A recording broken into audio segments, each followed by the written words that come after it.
I did was run around, get this, get that, do this, do that. And it prints out like a wow, and then I just pulled out. So I told my son, I said, this is a bigger ink. Getting worse and worse. Relevant info. She got big, big, Big big. stuff. Yeah, you got to get past it. All right, welcome everyone to this meeting of the Committee of the Whole for the Shippensburg Area School District. I believe we have 3 items on our agenda tonight. A finance update, a construction update, and then a review from some, I believe, data that was collected through Youth Truth surveys. So, Mr. August. Thank you very much. I know 3 updates. You're thinking, well, are we going to be able to get this done in an hour? We are. Each of these updates is relatively brief, and so we'll kick it off. I know that the board has requested, with the passing of the budget or most of the budget by the state legislature, what does that impact mean for us? So I've asked Mrs. Lentz to give us just a kind of a sense of where we are now. I'll steal a little bit of her thunder. There's still some things that are out in the open that will impact our budget, primarily that level up monies. So still to be decided. The state legislature's planning on meeting on Wednesday to kind of have that hashed out, hopefully in our favor. I did reach out to Representative Ecker and Senator Rothman to kind of give our position of please consider funding level up as you have in the past. So without further ado, turn it over to Mrs. Lentz.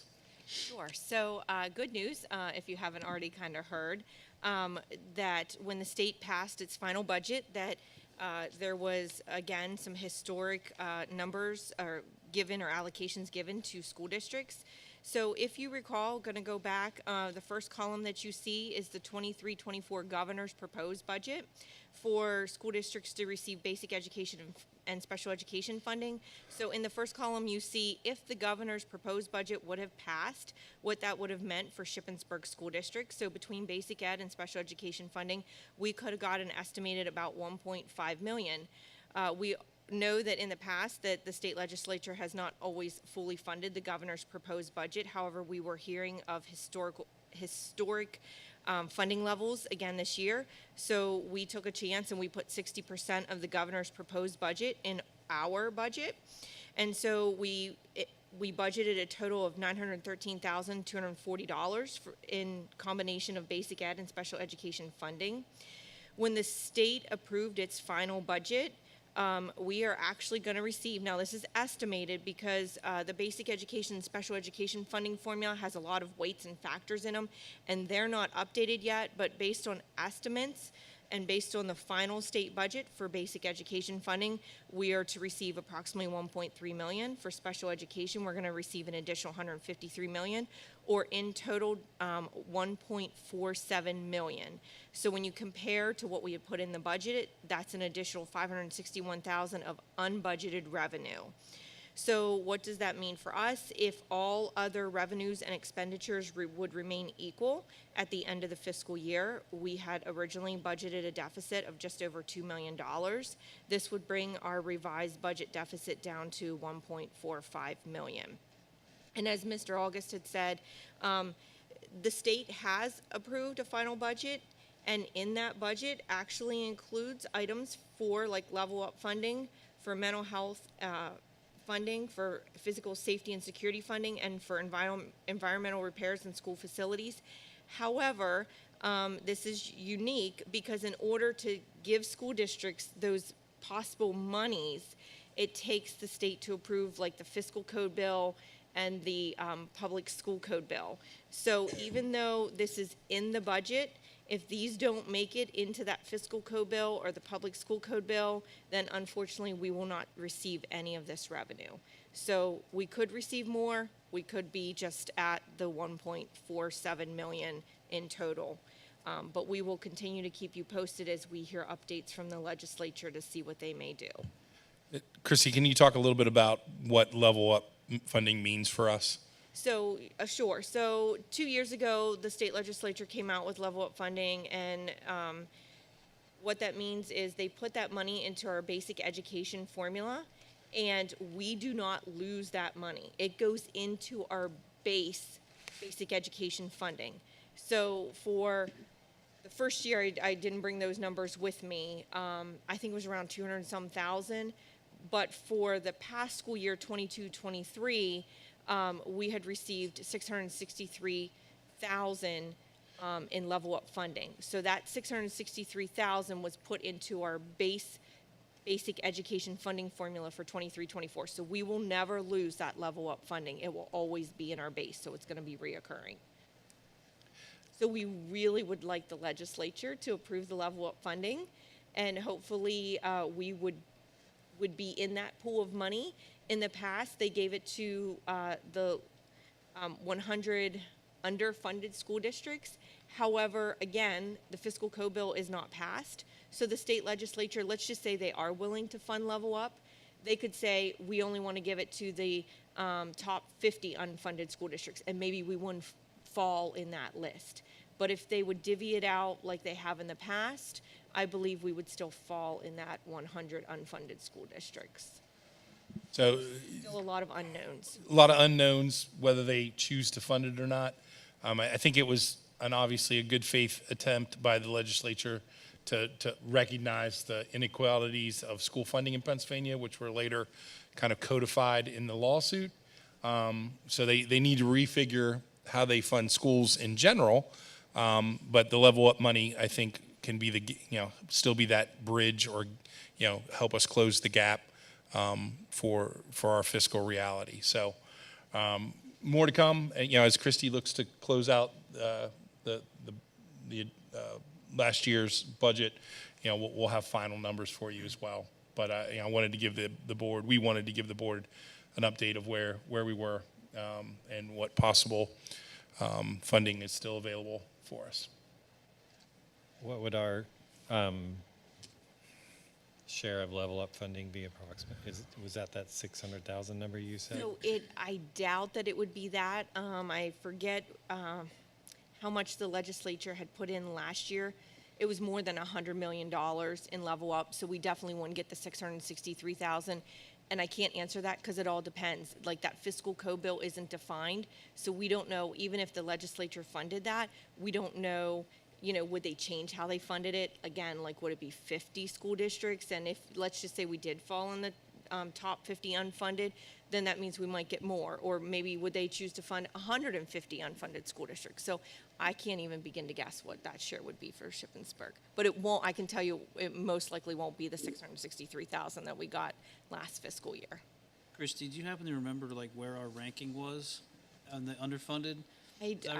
We've talked about it so many times, but I don't remember the exact number. I'm just in my mind trying to figure out, are we closer to the top 50 underfunded or closer? I feel like we were closer to the top 100. I do too. I want to say in the 70s, but don't hold me to that. I'd have to go back and look. Gotcha. Thank you. Other questions for Christy? So just, again, another opportunity for our public to contact their legislators and plead for funding for our schools. Absolutely, Dr. Lyman, thank you.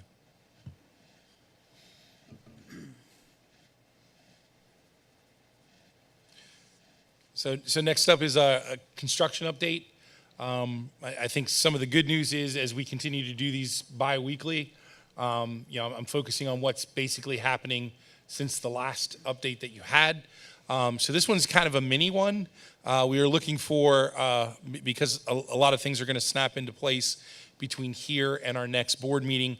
SiteLogic, EI, and K&W will be coming, and the entire committee of the whole will be dedicated to an update, because there's going to be a lot of things that are going to be on the table, and it's going to be a big meeting for construction updates. Having said that, would like to just talk about each of our projects. Just really quick, give you the update. For the middle school phase, we are in. It looks beautiful, continues to look great. The things that we have to finish up are punch list items. Melissa and I have already had preliminary talks about a grand opening, event there at the middle school to kind of, highlight it for the community. And then we need to make a decision on the middle school cafeteria furniture, which is on the agenda for action tonight. So those are the big items from there, and we're looking to close out that rather successful project. The parent loop, we met last Wednesday as a team to kind of finalize the drawings and the revised concept, just to take the board through that. This has truly been an iterative process as we've had that first kind of like grand, I think, top shelf solution.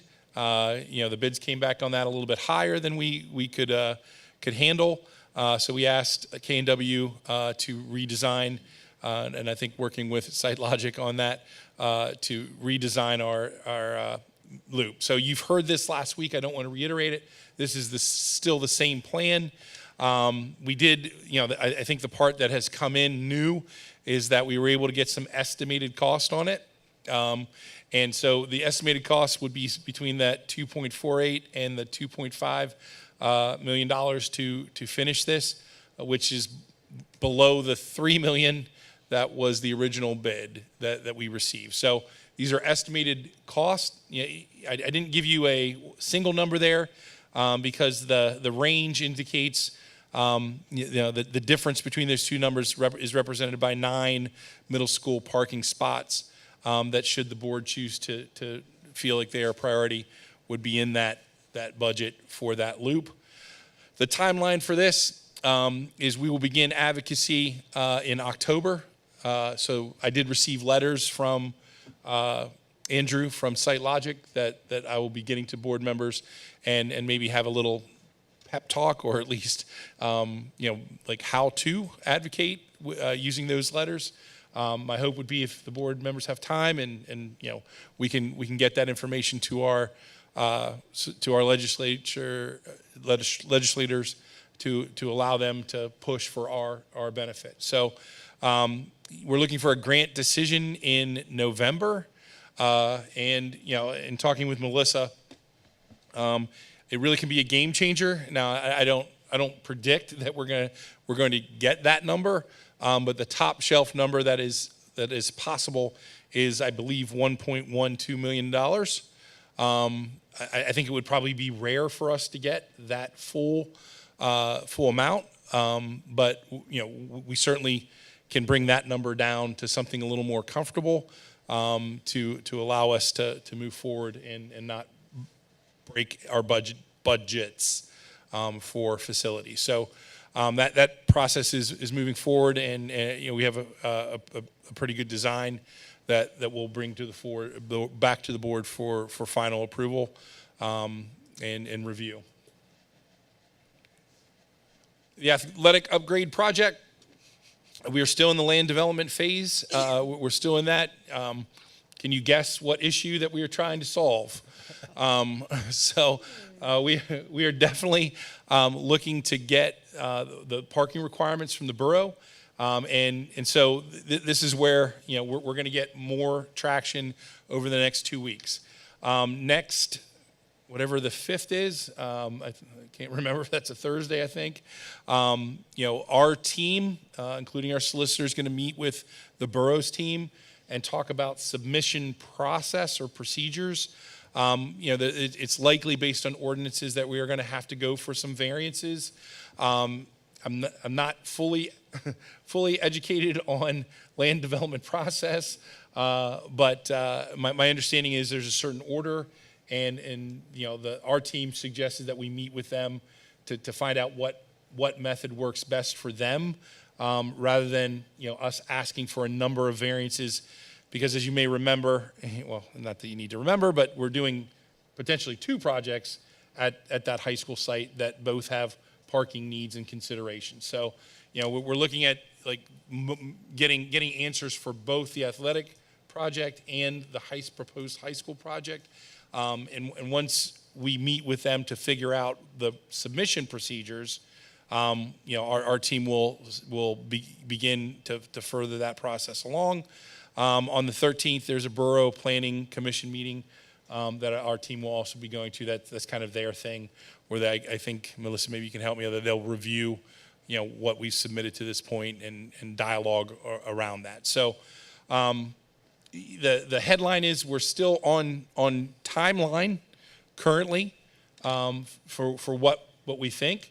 we will need to factor in, the borough's decisions around parkings. And, we do have some ideas about how to meet that, meet their requirements, that as we unfold this process, we'll continue to dialogue with them on. So that's where we are with the athletic project. We're having meetings. We're scheduled to have meetings to allow us to move the process forward. Mr. Scott, you had a question? I have a question. Is the requirements from the borough final say? Are they, but that's the law? Or we can get variances, or we can, if we're right and they say we're wrong, what do we do? Well, if you don't mind, Melissa, thank you. So K&W has provided the design for the athletic project. And in addition to that, we're considering an entire site master plan that considers parking for the future projects at middle school, high school. And throughout this process, the borough is taking a look at everything. So this is kind of where all your projects are starting to converge into like one master plan. So the borough's looking at that, and they're looking at occupancy for stadiums, they're looking at occupancy for your buildings, and then they will make a determination based on the code requirements, how much parking is required here on site. And that's what Mr. August is alluding to, is that we're negotiating, going back and forth, talking about what the requirements are. Can our site support those? And if it can't, what are some possible variances that we would go after to try to alleviate some of the financial burden of adding parking while still supporting a lot of the events that are going on at the school? Yeah, I understand that, but if the borough wants this, by law, we're complying with what's going on. We stop because the borough's ordinance does not cover what we need? Do we, Is there an appeal process? Is that what you mean, Yeah, Mr. I Scott? mean, they say one thing, but the law says something else.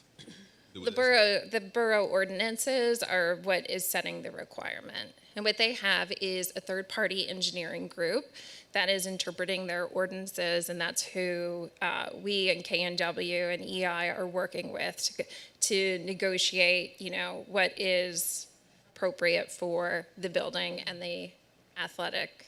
Oh, so you're working with the engineers then? Yes, Okay, yes. all right then, thank you. Yeah, I mean, I think the revelation for me is it wasn't really that we're talking directly to the borough. We're talking to the code officer, which was news to me. So that like they have their own person that interprets their ordinances. And it's just really the dialogue stage of what makes sense for what we're going to be doing on that site, and when we're going to do it, and making sure that we do have enough sufficient parking for our events there. And we're meeting their needs. I think it's safe to say we are going to need probably variances based on just where their ordinances currently sit.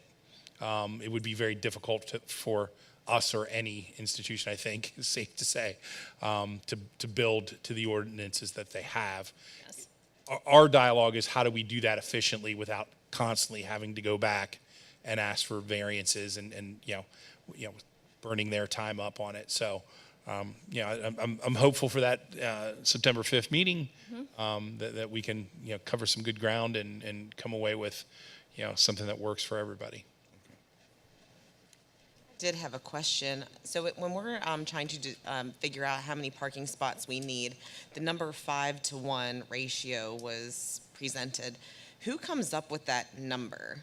That's the ordinance that's written and provided. And then there's further interpretation of that ordinance by the code officials and the third-party engineering, who have to make a determination if beyond that, when there are instances of gathering and how many people could be potentially gathered on this site, at the stadium, within the school facility, at the other athletic fields. Those are what they're taking into account to start to arrive at those numbers. So has anyone from K&W visited like a football game on a Friday night to see how many cars are there and where else off location that they are parked? Yes, but what we've actually done is received kind of occupancy counts from transportation director and Sarah Fainus, your athletic director, who's kind of giving us those known quantities of attendees for athletic facilities. And we also know that there is every other year, I think here, the football game, and I'm sorry, I want to call it the brown jug, but I can't. You're Is right that on. correct? The little brown jug, you got most of it. Yeah, that, there is more than a normal, football game. So they want to see those numbers. So K&W and the district have provided them with that information. And I mean, right now, this is truly a big kind of data dump in what we're talking about, because we're pulling together all of this information for these projects so that we can get those parking counts and provide the borough and their engineers with enough information so they feel like they can make a determination. Once they make that determination, then we will understand more clearly what type of variances we might have to pursue. And just like Mr. August said, we don't want to burn their time or the district's money on going after several variances. We want them to have as much information as possible at this stage of design so that we can have these very formulative conversations as we move forward through the rest of the design process without preventing any progress on any one project. Any more questions for the athletic upgrade? So the high school, middle school project, so just some highlights for this. On the action agenda is the SiteLogic agreement to be the construction management firm for that continued project, which I would like to maybe argue that they've already kind of been filling in, doing that work for us. This would formalize it.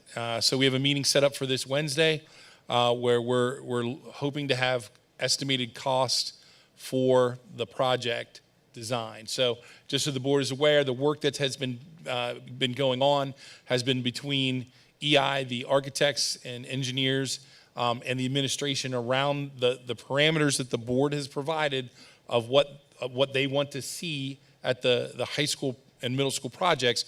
We've been honing that down and iterating that down to try to check the box that we've met all those needs that the board has expressed that they want, and trying to do that in the most cost-efficient manner. So, that's been a fairly laborious process as we look at drawings and tell the engineers this doesn't work, we like this better, we think that this is a better idea for what the programming in the building, is needed. So, as I mentioned, that includes the coordination of parking requirements. That's been a big part of our discussions as well. It is likely, given the cost of the loop and our other parking question marks that we may or may not have to spend, that we'll need to come back to the board with some determinations for some value decisions on that project. In talking with board members, I think at the last meeting we had talked a little bit about a clerk of the works. Melissa and I dialogued around that, and this is a really busy chart. I apologize, but I wanted to kind of show you the columns. If it doesn't work on that, so this is just kind of a matrix of who does what. You can see there's a line for the clerk of the works.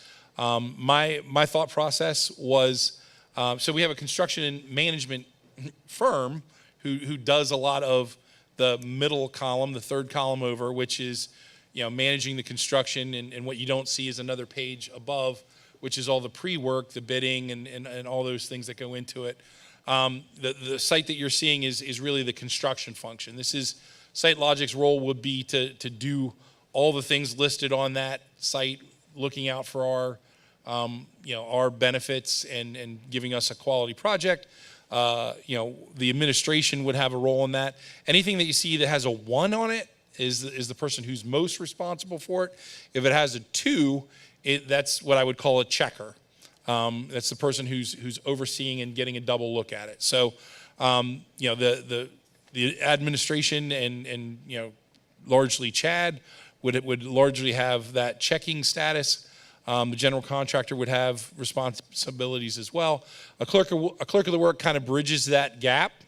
And you know, depending on how much service we want, you know, would be that other review of the work being done during the construction phase. And I, you know, I think if there is value in that, if the board wants to pursue that, you know, that person would be our eyes and ears at the construction site, making sure that pipes are the right size and welds look good, and you know, just really kind of checking over those things. It does come with an additional cost, and we can control that by controlling what functions we have them do in that column, and we can also control it by the number of hours we have that person on site, okay? So I wanted to kind of just give a little bit of information to the board in regard to what discussions we've had about clerk of the works. I would probably look for some direction.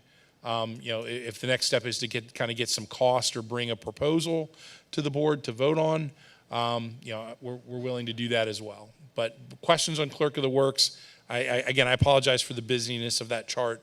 I just didn't know how. I was trying to figure out how to capture it, and I was like, that's probably the best way to show the columns of who's responsible for what.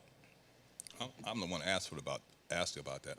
I'm not looking for anybody to be there 7 days a week, 8 hours a day. I don't think that's enough. But I would like somebody to, from our side, saying, I don't know if you need to go that route. Maybe we can get another company to do this.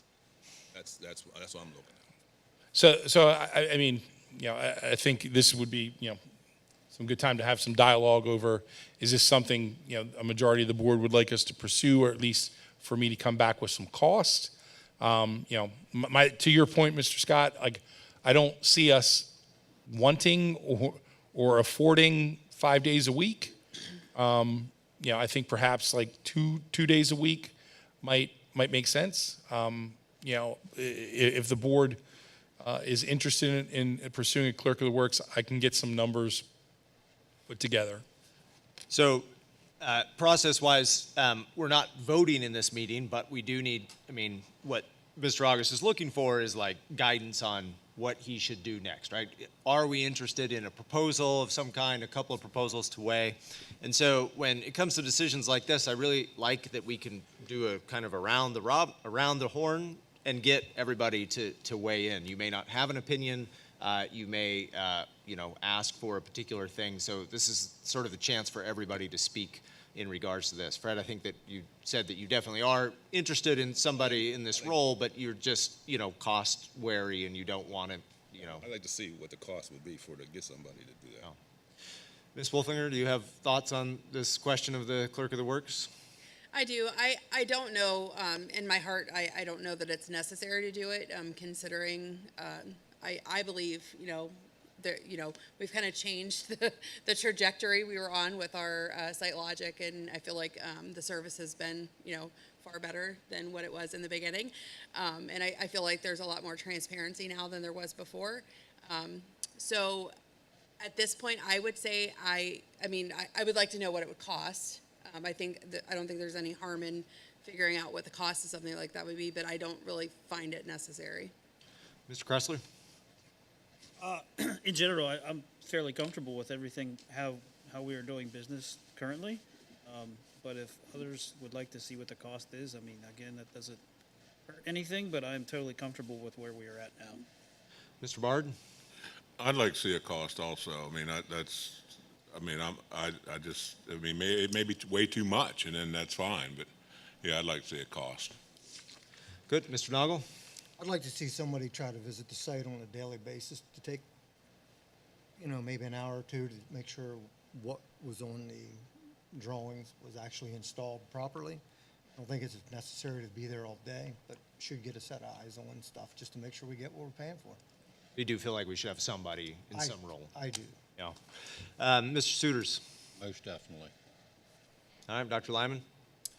I'm kind of in the, if it's not broke, don't fix it. And I feel like I'm pretty happy with how things are going, but I would not object to seeing a proposed budget for what it might cost.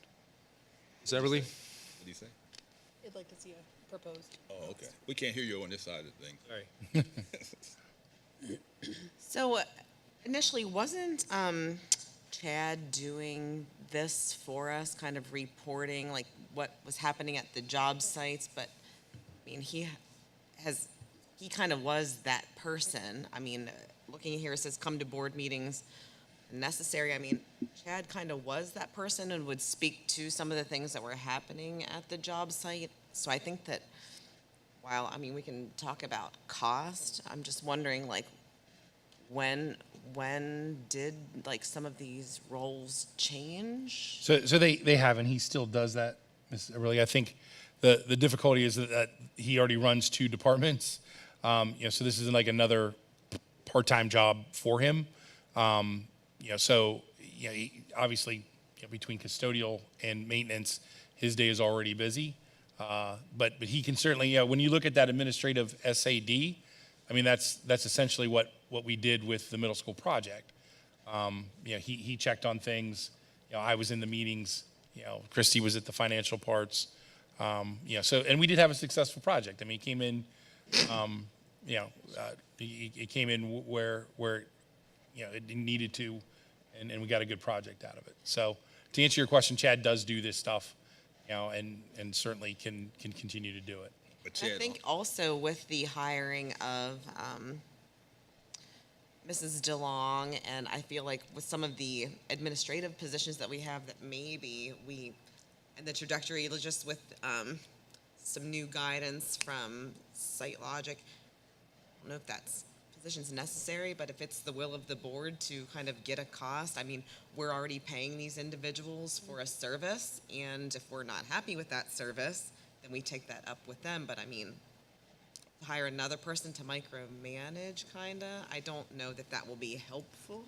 but Chad freely admits he doesn't have the experience or the knowledge to oversee a project like that. He doesn't know I engineering. also feel that we're hiring these individuals and paying them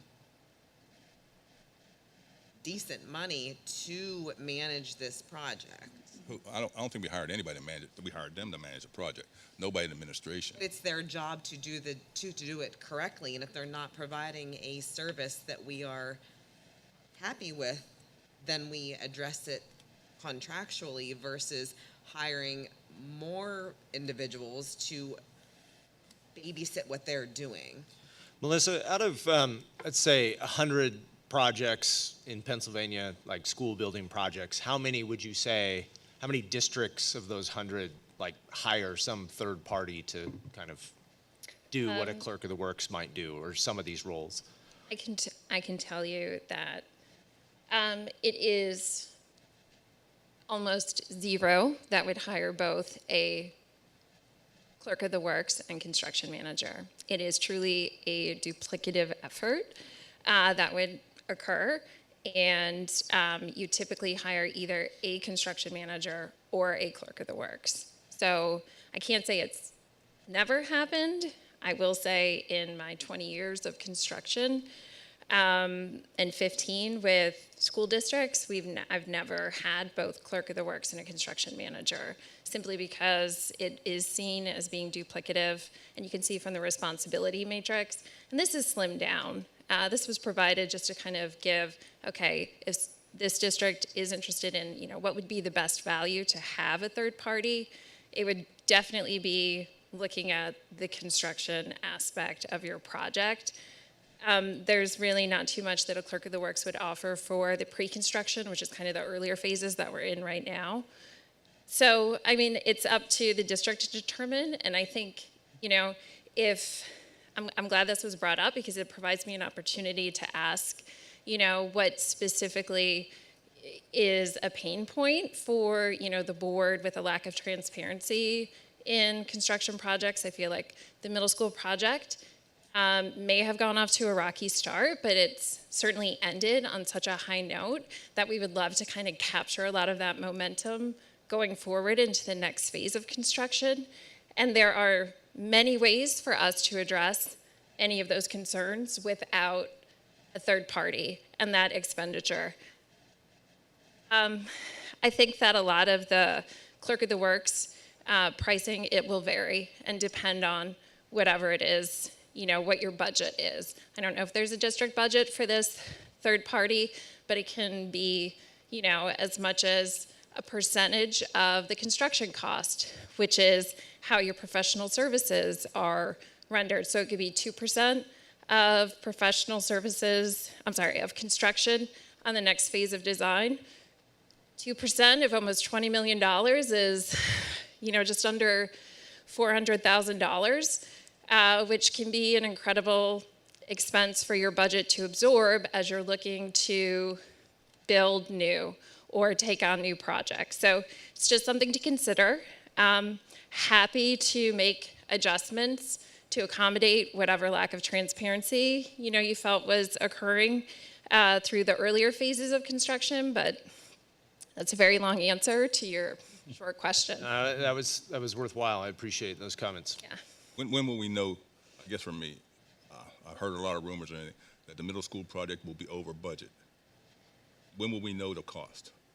I'm sorry, which middle school project? The middle school you're doing, just the one you're done, the one you're finishing now. Oh, the project that's closing out. So When will we get a final answer? I'll wait till that. I'll refrain. I'll just wait till the final. So I know Christy and Rochelle, who is our director of operations for that project, are meeting later in a couple weeks, I think, to finalize and close out everything. Correct. So what we have is a budget number remaining left over from that project.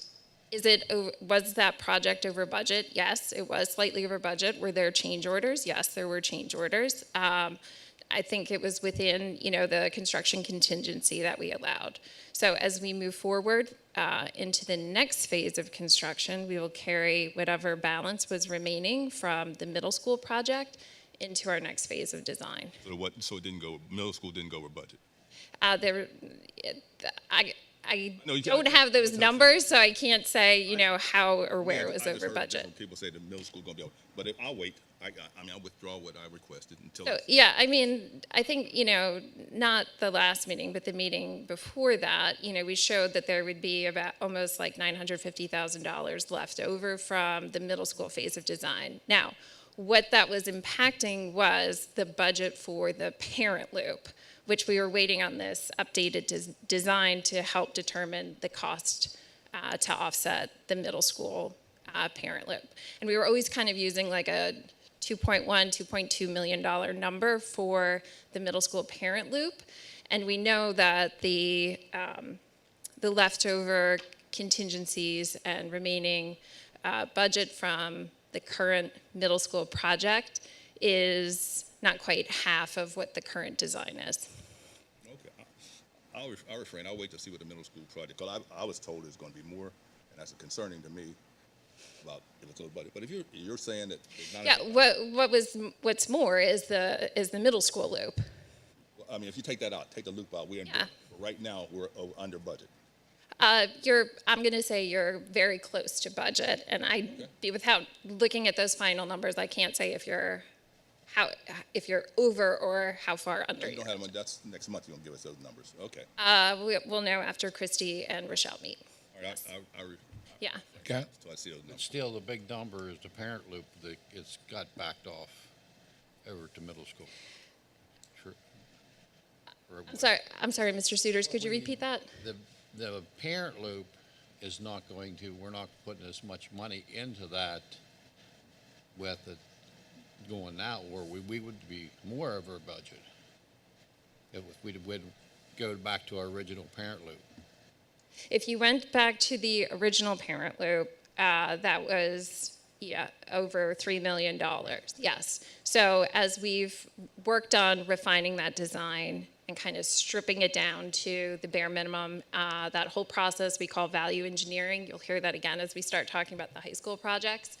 As we value engineered that project, we were able to really pull, hundreds of thousands of dollars out of that design to make it work for what we feel is a comfortable budget for the district. And we'll continue to refine those numbers. That was a preliminary estimate, that range that Mr. August provided. As we move forward into construction and we construct projects at the same time, something occurs that's called economy of scale. So if you build a lot all at once and you have a lot of people coming, you don't have to pay for all these different projects. You're just paying for everyone to be there at the same time. So we will see a lot of the soft costs, general construction costs start to come down, and that will slowly start to chip away at that number. And as we move forward into more detailed design and we refine those estimates, you'll see what that actual number will be as we move through schematic and design development and construction document design for bidding. I think what Mr. Suiters may have been getting at is the original budgeted cost of the parent loop was significantly below what we found out later that it would cost, right? But the good news is that it didn't get built, right? So, Now, that's the bad news. well, I mean, it would be worse news if we budgeted, say, $1 million and then ended up spending $3 million on something that we didn't know was going to cost $3 million. So I guess I'm saying that it is better news that we realized we couldn't actually build it for what was budgeted, and so we stopped it, and we're rethinking it, replanning, whatever, to try to figure out what will work, if anything, right? And that, in my mind, is good management, right? I mean, you don't know what you don't know, and if stuff isn't always, you can't predict the future perfectly, right? And if stuff doesn't work out, you readjust. So I don't know. It's interesting here. I'm not in construction. I don't know anything about this. Personally, I'm super open to having some proposals from what a clerk of the works situation might look like. I do not think that the will of the board is that we employ someone full time and spend $1 bazillion on this. But there is a kind of trust but verify vibe going on here. And I don't want to task someone with spending a whole bunch of time investigating formal proposals. But if we have some sort of back of the envelope proposals on what this might look like, I think that might help the board in making a decision about whether to go forward with this. Do you feel like you got the direction that you needed? Get some numbers. That's what I've heard. I mean, yes. I mean, but if it costs us something to get formal proposals, I'm not sure that we want that. But some informal proposals or some kind of ballpark figures of what this might look like, I think the board is probably interested in knowing that. I'll do my very best to get that as accurate as possible for the next update. Thank you. So next steps, full presentation on the 11th, cost estimates on the 11th, discussion and board review of those plans and costs. Okay, so buckle up. It's going to be an exciting committee of the whole next board meeting. Any questions, comments? Okay, thank you.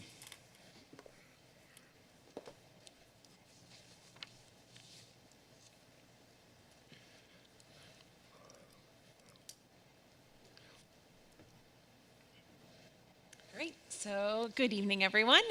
It's my turn to talk a little bit about the Youth Truth Survey. We have prepared for you tonight a little bit of a benchmark data report. And so the next few slides that we're going to show you are going to give you some information about the survey, including participation rates, percent of positive responsives in the 4 key areas of the survey. If you could actually go back to that first slide, the Youth Truth Survey is a hyperlink to a very brief video, about 1 minute long, that just describes what the Youth Truth Survey is. So if you scroll up a little bit, Dr. Stevens, yep, and you play that video right there. As educators, we understand that you can't learn if you're not listening. And this principle is just as true for your school system as it is for the classroom. So your school listens to certain signals to learn how to better serve your students. Test scores, graduation rates, disciplinary records, attendance records. But what about these signals? The stuff I'm learning doesn't help me in real life. I feel like I belong here. My teachers help me to do my best. These signals are harder to capture than test results and grades. But when you can tune into the voice of your students, you can hear their experiences and their perceptions of your schools. And those perceptions are directly tied to academic and life outcomes. If the mission of your school system is to help your students grow and thrive academically and interpersonally, then you have to hear their voice. This is why Youth Truth exists. We give you the tools to hear what your students are saying, feeling, and experiencing, and the expertise to help you take that data and act on it. At the heart of our approach are Youth Truth's validated surveys and interactive reports. These instruments focus on critical factors of your students' experiences like engagement, academic challenge, and relationships. These core themes enable every school to understand and address its own unique challenges in areas of growth, such as improving equity, supporting social-emotional learning, or driving continuous improvement. Our interactive online reports give you powerful abilities to contextualize, compare, and even disaggregate your data. Just how we look at the data. But I just wanted you to hear a little bit about the survey. So we're trying to quantify things that are difficult to quantify, right? And so we want to give students, staff, and families the opportunity to give us some feedback so that we can have some metrics about how our school is doing. So the next slide there gives you some participation rates. So this survey was originally completed in May of last year, and you can see there that we had about 76% or 6%, I can't see that far, 74% of our students, 18% of our families, and 70% of our students, of our staff members who completed the survey. So again, this is our first time giving the survey, so this is just benchmark data. So obviously, the next time we give the survey, we're going to continue to look for ways to increase those participation rates. So the 4 key areas that were assessed in the survey are engagement, relationships, culture, and belonging. And then there were a few other areas that were assessed, which include educational quality. There were some questions for both family and staff around educational quality. Expectations, all 3 groups had questions about expectations, as well as college and career readiness, safety, and then also academic challenge. So the first area that we're going to talk about is engagement. And we know from Mr. August's goals and presentations, the district is looking at engagement as high attention and high commitment. And when the students, families, and staff saw questions about engagement on the survey, they spoke a little bit to the degree to which students, staff, and families perceive high expectations and feel engaged with their school and their education, their work, and or their decision making. So on the next slide, we can see here some percentages. And so these percentages are percentage responses that had a positive response. So among elementary students who perceive high expectations and feel engaged with their school and education, there were 90% of the elementary students who responded with a positive response. Ooh, can you go back a second? The secondary students responded 43% positively, saying that they perceive themselves as engaged in their school and in their education. And it's also important to remember that this is comparative data, right? We're looking at elementary school students versus secondary students, so already there's going to be some variance in that data.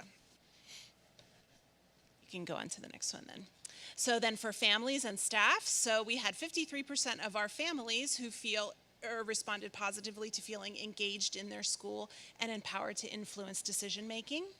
And then 76% of staff who feel engaged in their work and empowered to influence their schools.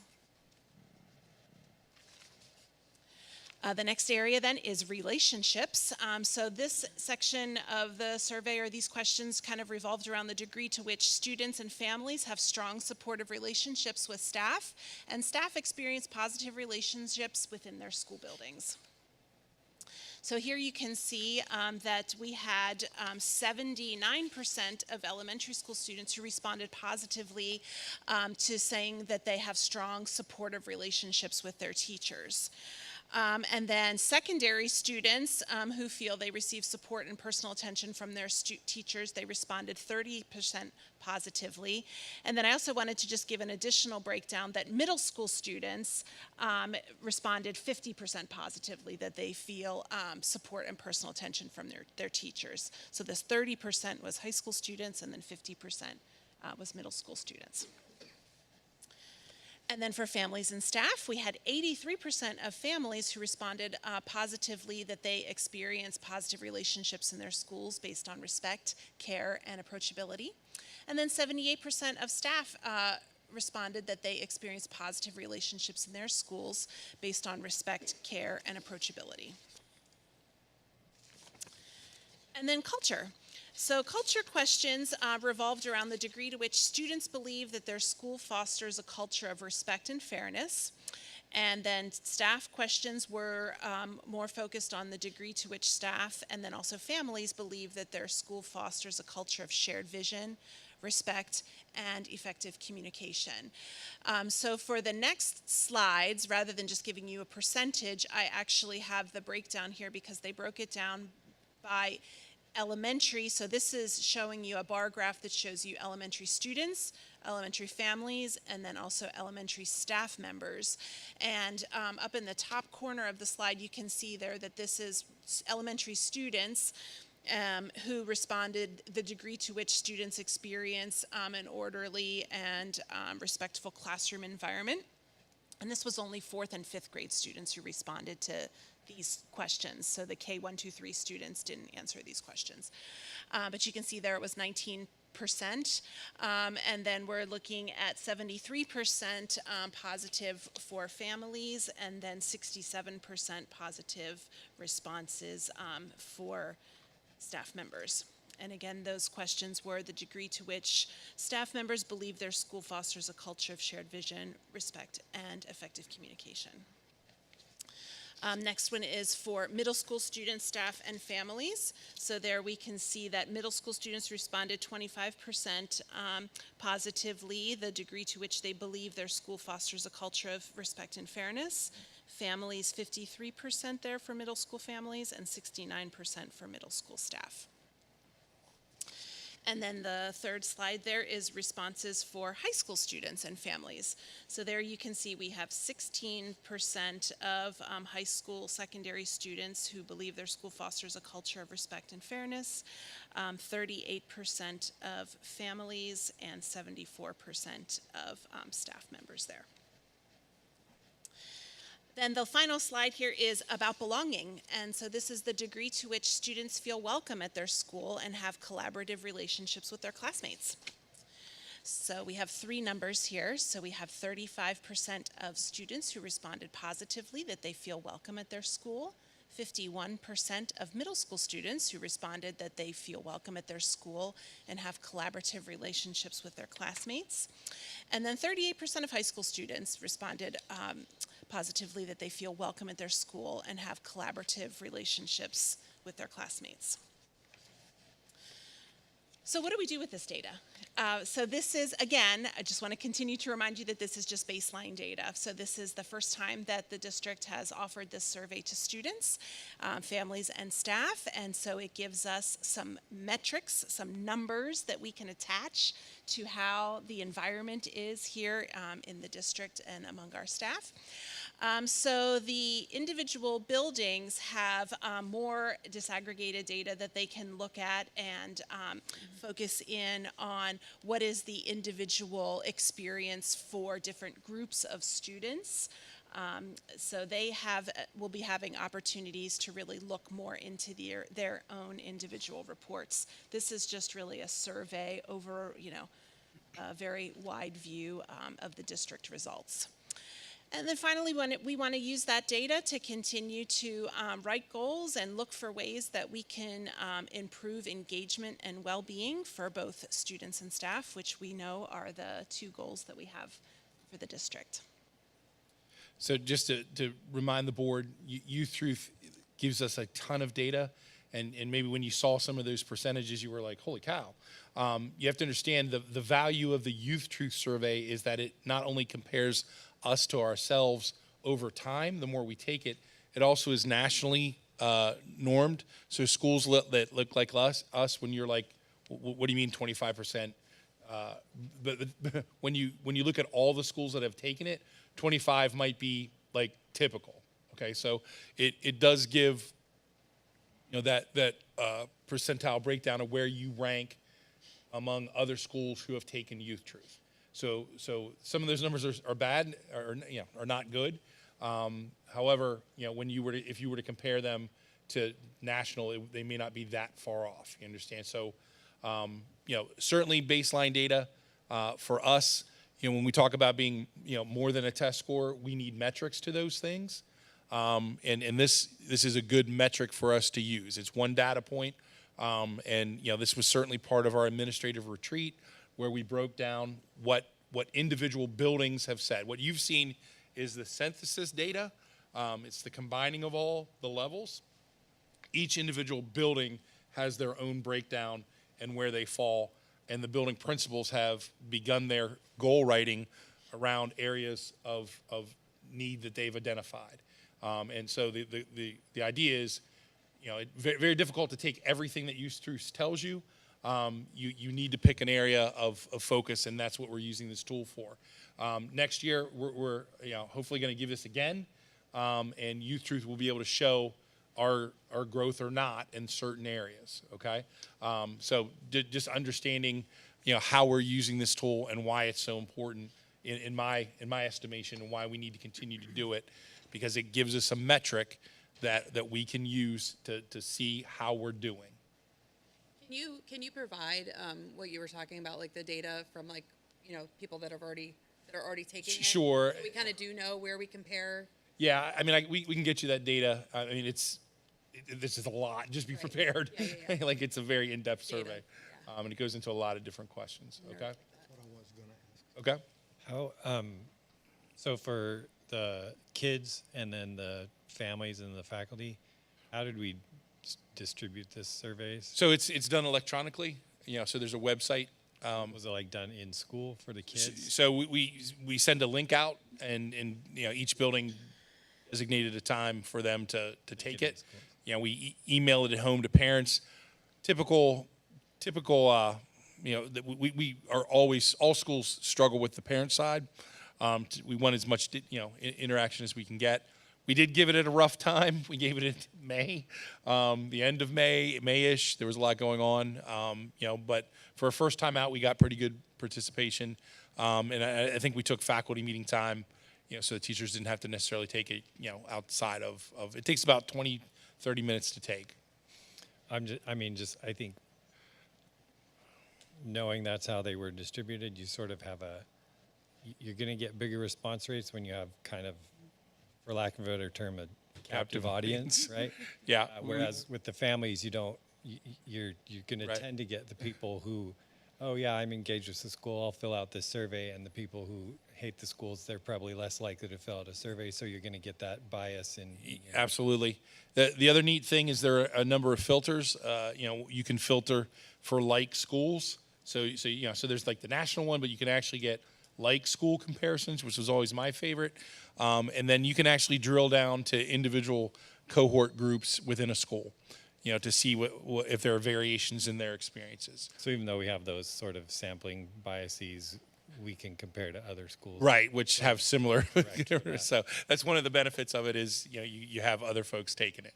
That mitigates that a little bit, which was to my point of some of those numbers that look kind of rough, actually may not be as rough as we think, whereas other numbers like the 90% may not be as good as we think.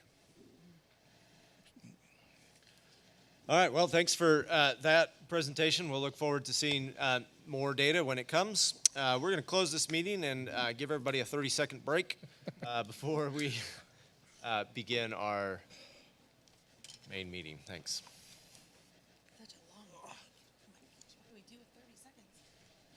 Not a lot.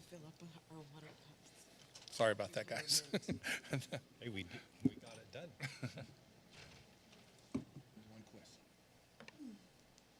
We don't give those. No, can't do it. Offered him. I know. Knock yourself out.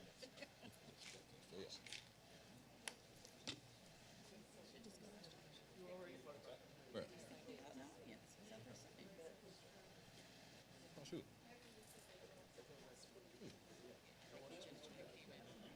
Oh, yeah. Where he was, I saw him earlier. I used to, he is? behind the guy in the neon green. Oh, okay.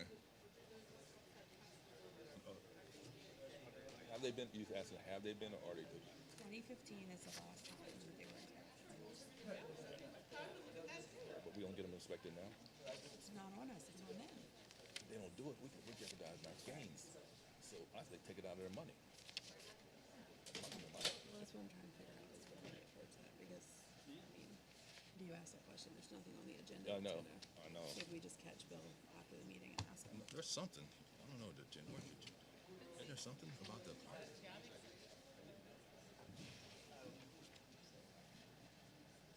I think there's something about the park, but I don't know for sure. It's,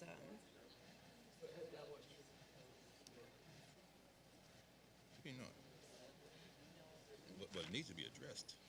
yeah, well, I mean, I mean, if we don't do it now, how are you gonna do it? well, the only place that I can think of that you could, I mean. Yeah, I like it when the cucumber sits in it like a long time. Comments? I'm a little skeptical of the cucumber mint, I like.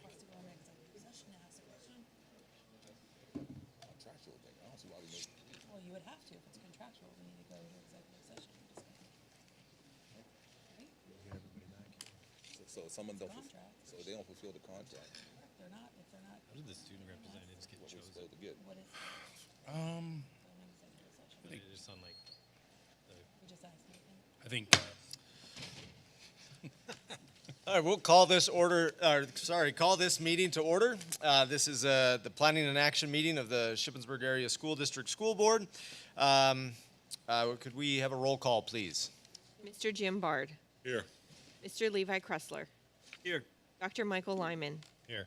Mr. Kurt Noggle, Here. Mr. Fred Scott, Here. Mr. Charlie Suiters, Here. Mrs. Becky Wolfinger, Here. Mrs. Steph Eberly, Here. Dr. Nathan Goetz. Here. If you join me in the Pledge of Allegiance. I pledge allegiance to the flag of the United States of America, and to the republic for which it stands, one nation, under God, indivisible, with liberty and justice for all. Got that dang on thing. As we begin our deliberations this evening, let us once again be reminded of our duty to represent all of the children of this school community, regardless of age, sex, race, or creed, and regardless of need or ability. A reminder that this meeting is being live streamed and uploaded to the district's YouTube channel. Now, if we could please have a moment of silence to reflect on our thoughts, plans, and actions on behalf of the students of the Shippensburg Area School District, and also in remembrance of Dana Peterson, who is a graduate of the district, and Beverly Ann Hinkle, who's a 1965 graduate of the district.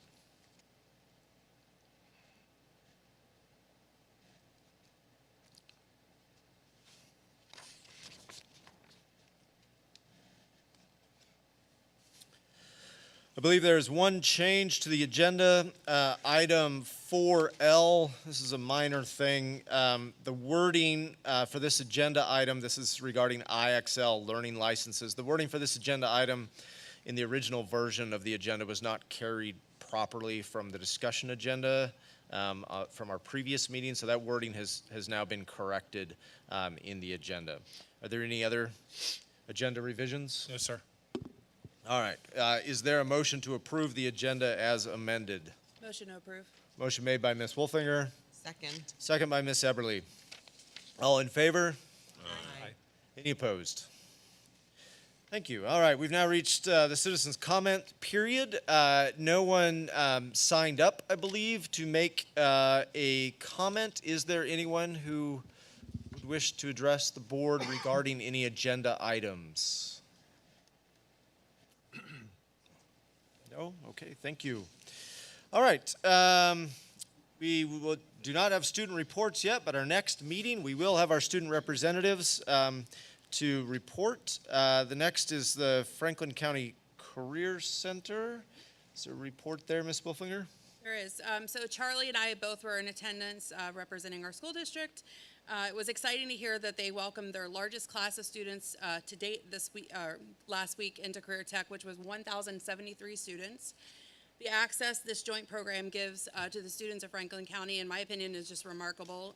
It really is helping all of our students to stay competitive and to have key skills and accreditation to be competitive. We passed both the student and faculty handbooks, along with the health and safety plan, which continues to have no changes.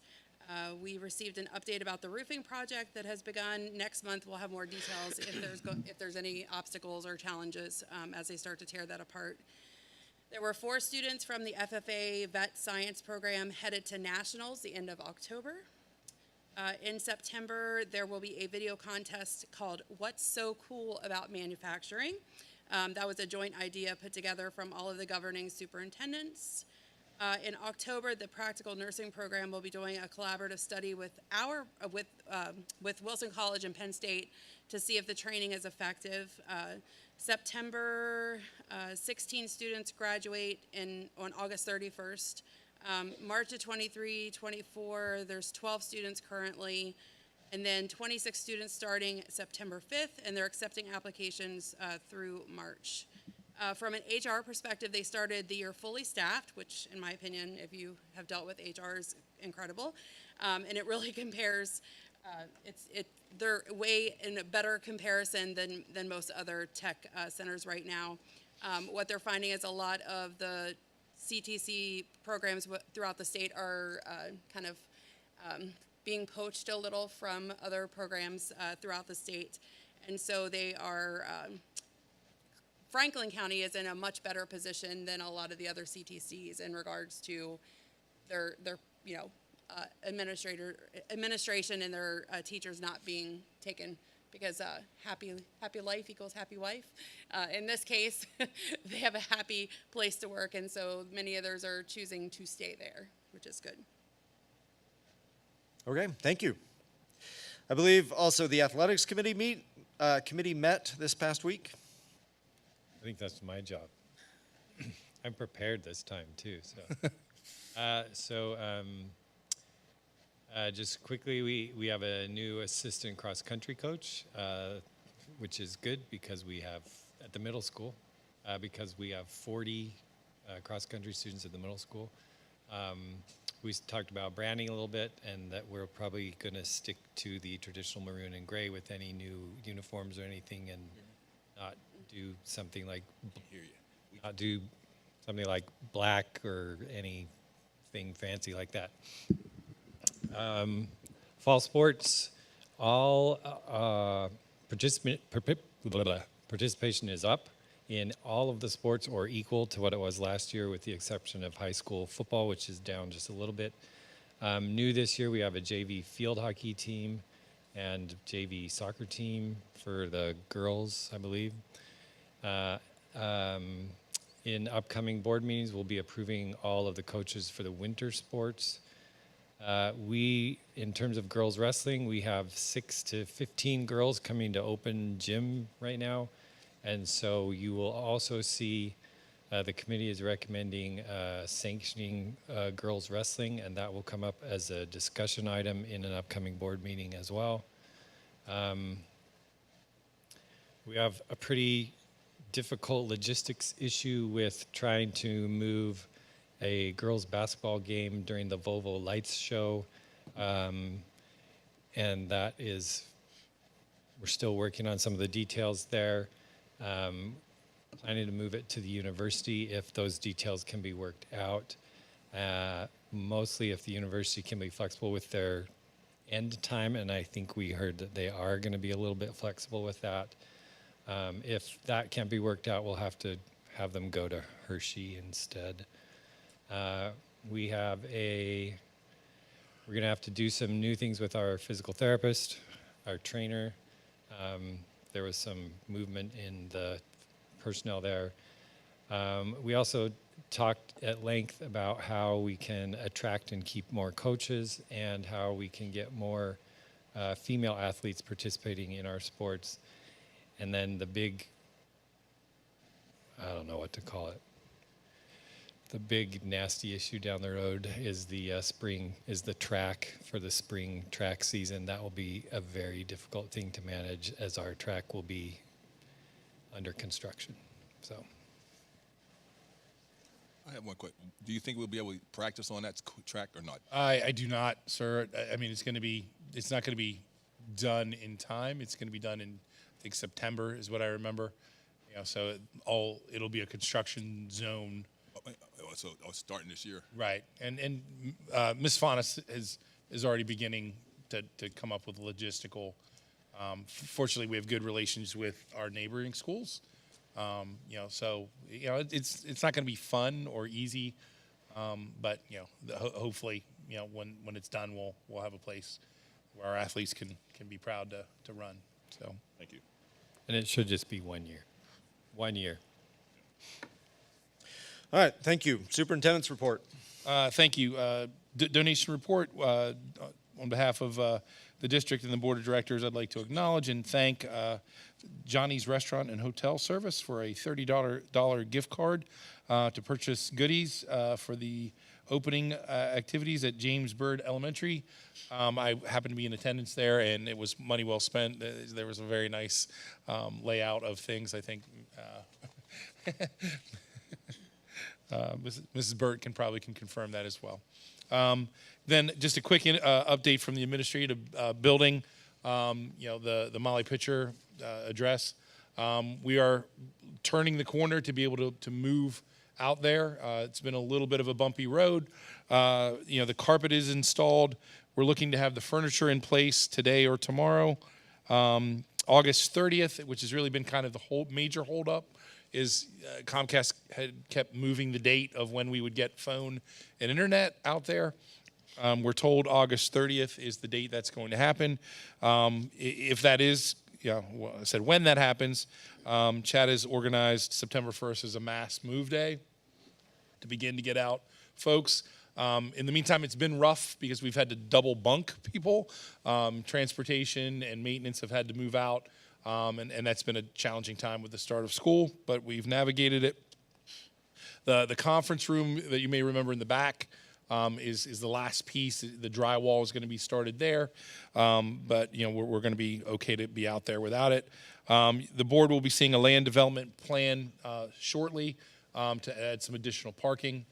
That's coming, and then I just want to thank two of our Shippensburg students who've done a lot of work out there. Josh Burkholder and Kyle Wickard have done a lot of great work out there for us, and I think it's been a win-win for everyone. So, knock on wood, we're hoping that we're migrating out there, by the end of next week, and hope to get everyone who's supposed to be out there in and settled. So, but there will be some transition time.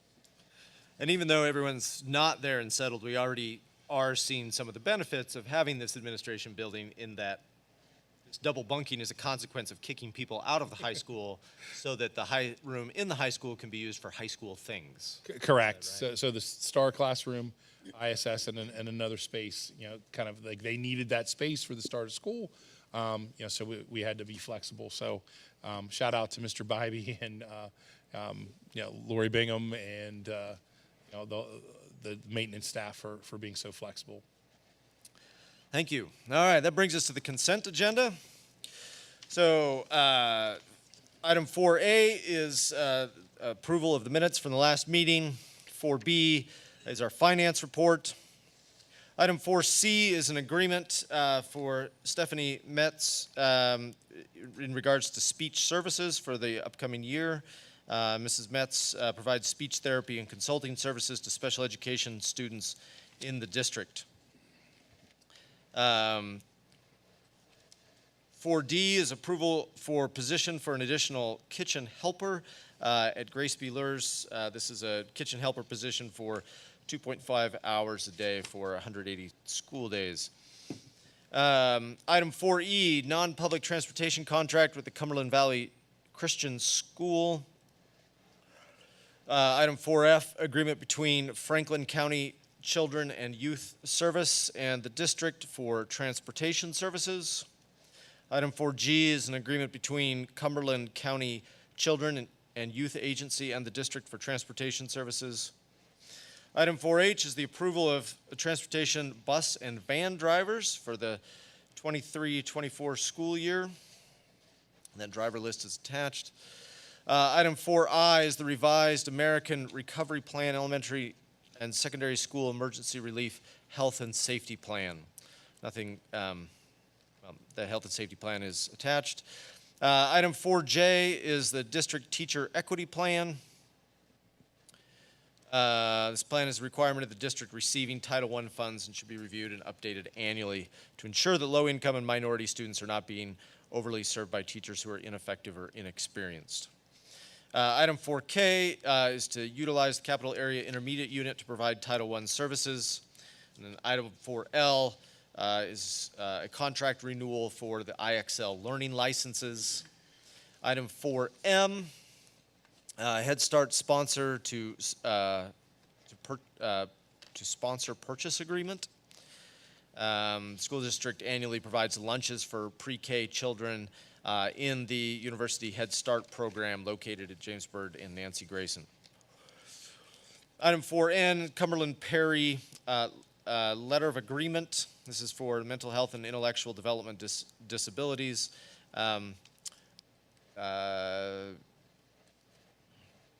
Elementary school-based service to assist families in assessing mental health and other supportive services to meet the needs of elementary school-aged children, Cumberland and Perry counties. Item 4O is a memorandum of understanding with the Capital Area Intermediate Unit regarding Title III consortium. Item 4P, Yellow Breaches Educational Center. We project students will be attending the Yellow Breaches Educational Center. These students will be placed at this facility due to their exceptionality. District agrees to purchase 11 secondary academic positions and 5 elementary academic positions. Item 4Q is a proposal for Chamberlain and Wingert for providing portable toilet services. And item 4R are policies for discussion and deletion. Are there any of these items, 4A through 4R, that anyone would like to take separately? 4Q, please. 4Q. Or G. Sorry, 4Q? Is it, yeah, for the Chamberlain Wingert. Okay. Any others?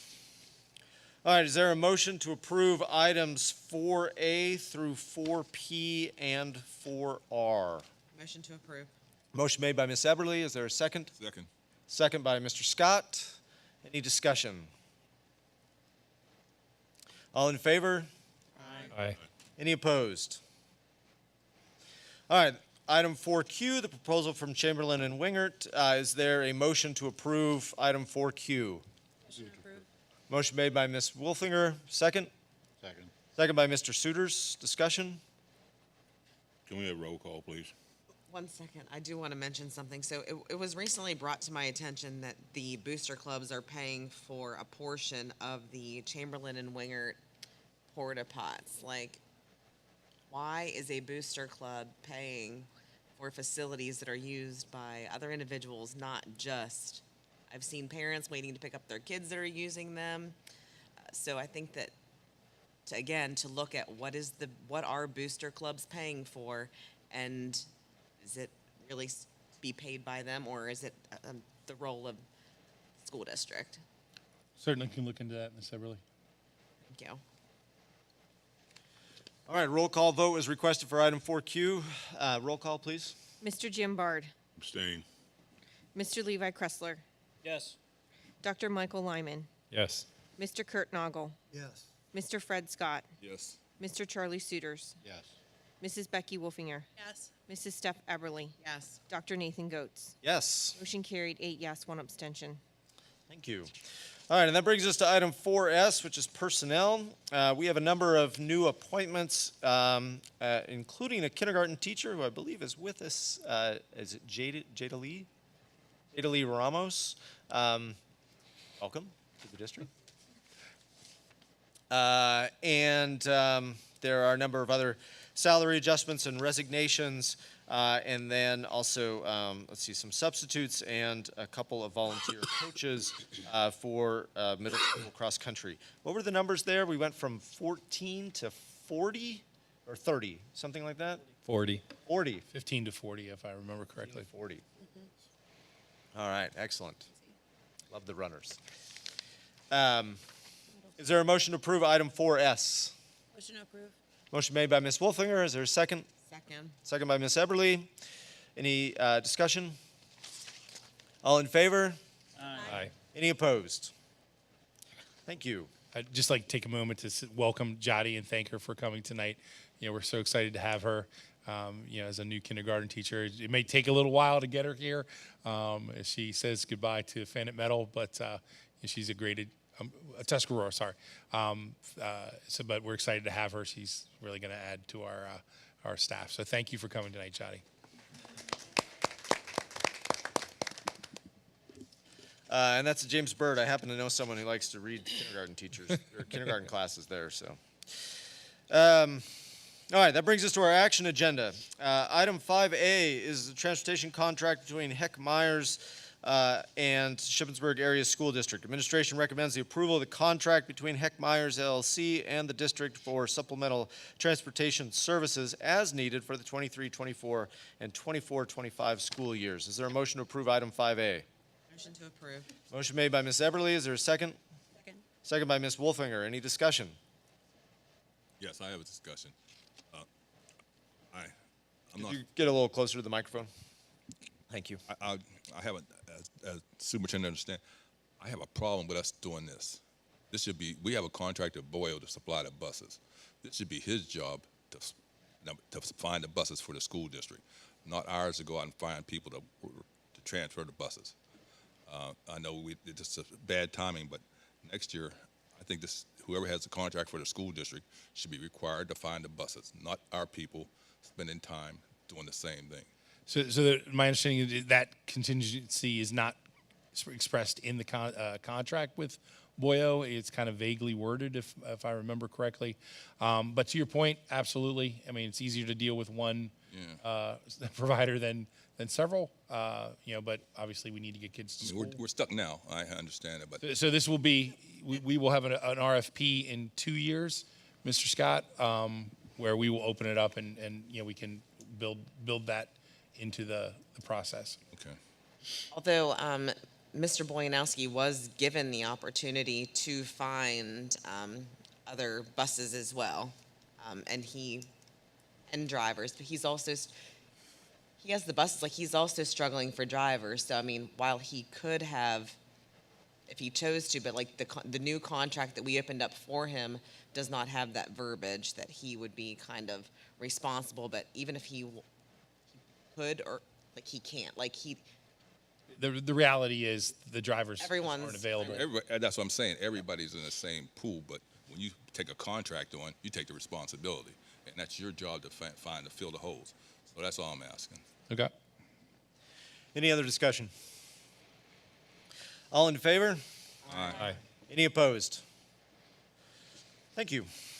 All right, item 5B, transportation agreement between DL Freeze Transportation and the district. Administration recommends approval of the agreement between DL Freeze Transportation and the district for supplemental transportation services as needed for both this school year and the following school year. And the agreement is attached. Is there a motion to approve item 5B? Motion to approve. Motion made by Ms. Eberly. Is there a second? Second. Second by Ms. Wolfinger. Any discussion?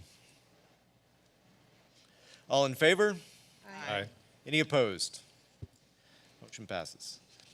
Item 5C, Cengage Learning Quote for elementary ESL program. Administration recommends the approval of the Cengage Look materials for our elementary ESL program. The $2,465 cost will be paid from the curriculum budget. Is there a motion to approve item 5C? Red Scott, make a motion to approve. Motion made by Mr. Scott, Second. second by Dr. Lyman. Any discussion?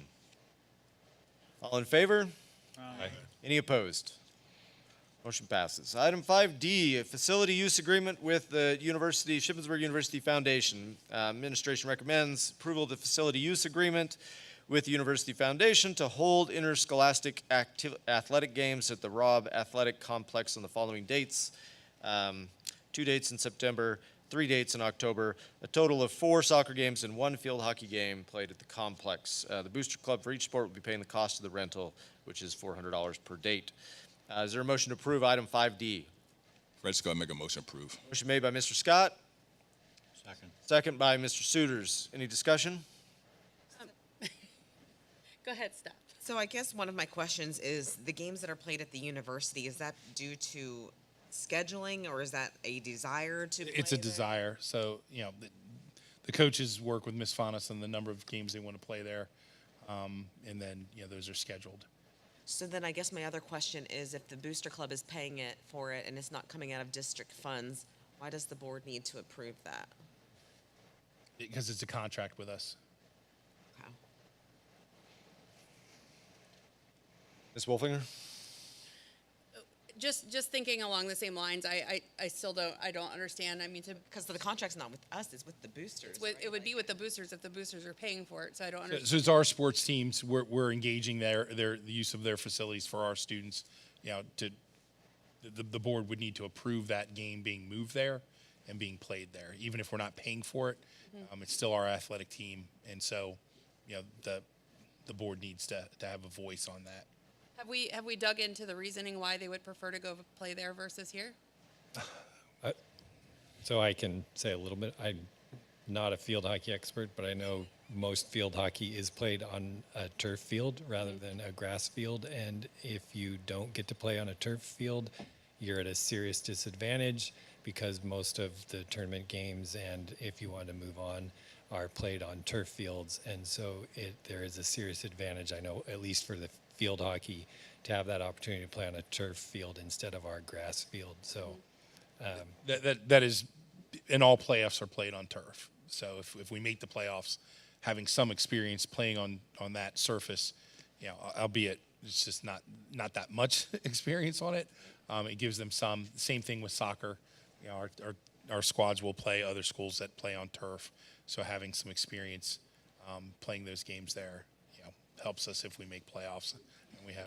I guess for me, it just goes back to the fact that, I look at it as being, it's 5 games, $400 a piece, so simple math, $2,000. And that $2,000 could, instead of it being something that the boosters are paying for, something that the district would provide on behalf of our students, and then that money could be used else, on other things to provide something else for the students that might, be more needed. I would like to make a motion to amend it, that the district would pay the $400 for the 5 games. Well, you're getting me in a tight spot. So let's see. So who made the motion Me? originally? Or the original motion? That was Wasn't no motion, it was a question, wasn't it? Mr. Scott made the original motion. So I believe, Mr. Scott, are you willing to amend your original motion that the $400 be paid by the district rather than the booster clubs? Yes. All right, so now we have a motion then, and who is the second on the motion? Mr. Suitors. I did. Mr. Suitors, are you willing to second that motion? Is this going to cause any trouble with other teams to play up there that pay? I'm not sure I understand the question. So these are the games Let's that have were. discussion after we have the second. So you can either choose to second that motion or choose not to second that motion, and then we'll have the discussion about the Well, then implications. I want a discussion. Okay, so Mr. Suitors does not change the second. Is there a second for this revised motion? Second. Okay, so we have a second then for the revised motion. So discussion, Mr. Suitors? Is there other games that would play up there that they pay for the field? So are you concerned that we're setting a precedent? Yes. So winter and so off the top of my head, Mr. Suter, I don't know. I suspect maybe with our track we may have to go up and use that. If we do, the motion has to be for all the sports get paid. So we'll have a similar thing for each sport that comes up. So if we do play any games there over, for example, if we move the girls basketball game there, there would be a motion to do that, or there would be a discussion item for the board to approve. I don't think there's any winter sports that we play up at the university off the top of my head. Just that one basketball game that would be. Yeah. So that's kind of an aside thing for in order to accommodate Volvo. In the spring, I believe we do, don't quote me on this, but I'll get information. We may play a softball game at the university. And I'm not sure, last year we did a track meet up there because of our track situation. So, but each of those will come in time, like it's like a rolling approval. We'll approve any winter usage, and then we'll approve, just like we're approving this fall usage, we'll have an opportunity for the board to approve spring usage. I believe your thought process regarding like the track, that is like undeniable. Like we have to go someplace. So I think that they can't use it. So I mean, that would definitely come out of district. I think that's what we did last year. We moved our one meet up there, that we, as a district, paid for that rather than a booster club, because it wasn't a special request. It was like It's a necessity. yeah. So I'm not necessarily opposed to this, but I think Levi makes a good point here, that there's a distinction between a sport choosing to want to play at a different facility when the district can provide a facility for them to play at, versus the district not being able to provide a facility, and so then for looking for a substitute facility, right? So with the track or with this basketball game that's coming up, like we can't do it here. So it probably makes sense then for the district to flip the whole bill for the sports team to have a place to play. But if these proposals are, what we're saying is you have a place to play here, but you want to play in a different place, like that's great, you can do that, but you've got to at least contribute something to the bill. Now, I think that's the rationale here. Again, I'm not necessarily opposed to the district flipping the bill, but it does seem like there's a consistent rationale being applied. I also, when we talk about, 4 soccer games, I'm not sure how many they have, but there's been the argument that it's never been a level playing field. Literally, like it's not, it is not level. So You're talking about when we're our own talking field? about equity and equality amongst athletics, it's been said that like the soccer field is not level, hence why they would be willing to out of pocket to pay for better facilities. And that's my point, is have we had those conversations to actually ask why they want to go there? Yeah, You know what I mean? I understand we it's have. an issue, but I also know from speaking with those parents and with those children that there were some injuries last year with some ankles and those kinds of things because of the field not being level over there. And that is part of the reason why they do want to go elsewhere to go play. I don't want to speak for like every coach, but I'm not some of these like coaches are like 2 games and that's max. That's all we want. Like they don't want more than that up there for whatever reason. I think that again, special requests, like they typically, and this came up one time, they typically do like, it came up and we were just talking about something being up there. It's kind of sometimes like special nights, like senior night. So because there's a real press box area for soccer to do that, or field hockey, where we don't really have that out back. It's just a plugged in microphone somewhere. So I think that's why, like, I don't think people, or I don't want to speak for everybody because I'm be honest, I don't know, but I don't think like all of these teams want to play up there all the time. So I know it's special, and it is special, but I also, I look at it and be like, well, it'd be nice, and we will be able to have our own senior night here because we'll have a press box and everything like close to this time next year. So, but in general, I don't know. I've always thought we should probably just foot the bill for this, just because it's our kids, and I don't know, like, does it come into some funding? $2,000 doesn't seem like much. Our athletic budget is not very big in general, so that is a bit of a concern. But I've just always been under the impression that we should do where we can to help our kids out a little bit. And talking about, just well-being, I mean, these kids, to know what it does, if they want to be there and it's going to boost their well-being and their experience, I mean, if they want to play there, why don't we talk to the university? Because they did offer us an olive branch. So Mr. I agree, and we have been in conversations with them. The difficulty is the scheduling of the facilities that are used by same sports. But we never responded back to that. I'm sorry. We didn't respond back to say, hey, yeah, we could do this. Like just like this. It would be a question right now. So even scheduling these 4 games is incredibly difficult, Mr. Suiters, in order to find a time. And Ms. Faunus works really hard and really closely with the university just to get these 4 dates on the schedule. I mean, it is a back and forth and really checking practice times for them and their usage and our ability to get there. So there has been back and forth with them. If you're referring to football, I've responded back to. It was more than just football they were talking about.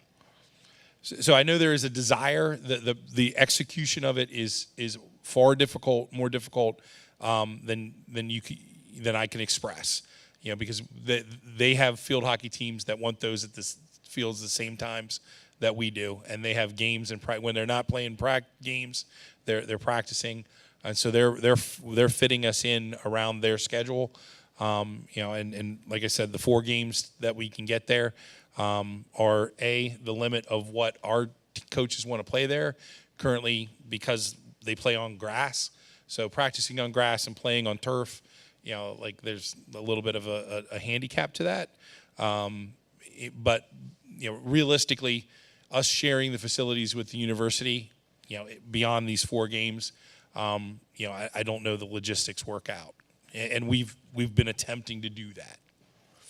All right, the motion on the table is to approve these 4 soccer games and 1 field hockey game, and for the district to pay the I got another $400 comment per day. there before you take Oh, roll. sure, go ahead. Just on Charlie's, what he was saying about you got to make it available for all sports, and you said kind of a similar thing. We got to keep in mind, and not saying we won't, and I'm not against this, but if the baseball team decides they want to go up there and try out the turf field, we're going to have to foot that bill because it's a desire. I mean, not that we would, but you got to keep that in mind. Just saying. So I have 2 thoughts about it. So my first thought is, with at least these sports, I assume that some of this will be alleviated once we have our own turf field. And these, unless it's just wanting to, and a nicer stadium for these sports to play at, so they wouldn't have the desire to be doing senior night at the university. Maybe they want to do it. I don't know. The other thing is that this seems like, something that we maybe need to think about, like on the policy committee, to sort of flesh out what a general policy is around playing off-site and costs for playing off-site when it's a need versus just a cool thing we want to do. And that way we can sort of set a guiding principle, and then we don't have to argue this every time someone wants to go somewhere else. Agreed, because the justification here that we're making is that our facilities are subpar, and so then it's worth it to pay more to let them play someplace else because we can't provide them the facility that they deserve or something, and so we're renting a different facility. Other than that, I'm not sure that there is a justification if the district already provides a facility for sports to use. Any other comments? All right, can we have roll call, please, on this motion? Mr. Levi Kressler, Yes. Dr. Michael Lyman, Yes. Mr. Kurt Noggle, Yes. Mr. Fred Scott, Yes. Mr. Charlie Suiters, Yes. Mrs. Becky Wolfinger, Yes. Mr. Jim Bard, Yes. Mrs. Steph Eberly, Yes. Dr. Nathan Goetz. Yes. Motion carried unanimously. Thank you. All right, that brings us to item 5E, curriculum maps for math, foreign language, and art and agriculture. Administration's seeking approval for the curricula that was rewritten for math, foreign language during the past school year, and this is for upcoming school years. And all of those maps, and there are many of them, are attached. Is there a motion to approve item 5E? Motion to approve. Motion made by Ms. Wolfinger. Is there a second? Second. Second by Dr. Lyman. Any discussion? Just in the interest of not having sports take all of the oxygen out of the room, I looked through some of these look like very complicated documents. Could we just get kind of an explanation of what these are and why it's important and why we're approving them? Sure. So, for each course that we have, there's a state curriculum, there's state standards. These maps are kind of a distillation of that to be laid out for a specific course, how long to spend on each standard, what topics are going to be covered, resources that will be used. It's the approved, board stamped way to teach these courses. And Ms. Woodall and the various departments spent a lot of time putting them together. Ideally, you could hand a map to a new teacher coming in, and they would be able to build out, the course from that core map of, instructional activities that go with these.